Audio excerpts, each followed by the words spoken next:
Meanwhile, President Trump has now invited Prime Minister Mark Carney to join his Board of Peace, which is being set up to supervise the governance and reconstruction of the Gaza Strip. For more on this, we turn now to CBC's Julia Chapman joining us from London.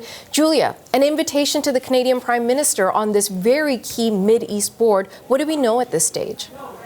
Well, Natasha, a senior Canadian official says that Prime Minister Carney will accept that invitation. We've also been hearing today from the governments of Egypt, Turkey and Argentina, all of whom say that their leaders received a similar invitation. But we have already got confirmation and an announcement of the founding members of that board, the executive, and it is mostly made up of Americans, including U.S.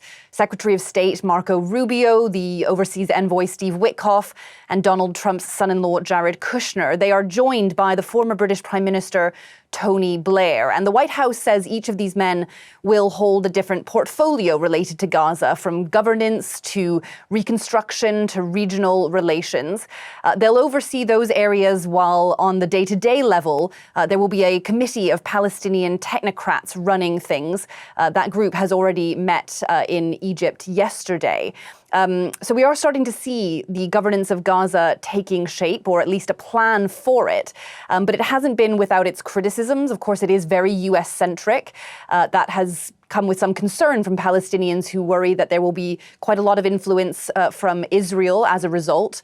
There are also those who believe that Tony Blair shouldn't be involved in the Middle East. There are many who say that he lacks credibility because of his role in the war in Iraq. So as we continue to see who will and will not be on the board, we know that earlier in the week, Trump launched phase 2 of his peace plan. So let's talk some of the challenges around that. Well, there are quite a few, not least because phase 1 is being beset by some issues with implementation. This was the phase that centered around a ceasefire and a hostage release deal. We have seen Israel continue to carry out some strikes against targets in Gaza, certainly fewer than they did before the deal was agreed. They say they are doing this because Hamas is carrying out violations of the agreement. The Hamas-run health ministry in Gaza says some 450 people have been killed since the truce came into effect. Around 100 of them are understood to be children, according to UNICEF. Israel, for its part, says that Hamas hasn't released the remains of one more Israeli hostage.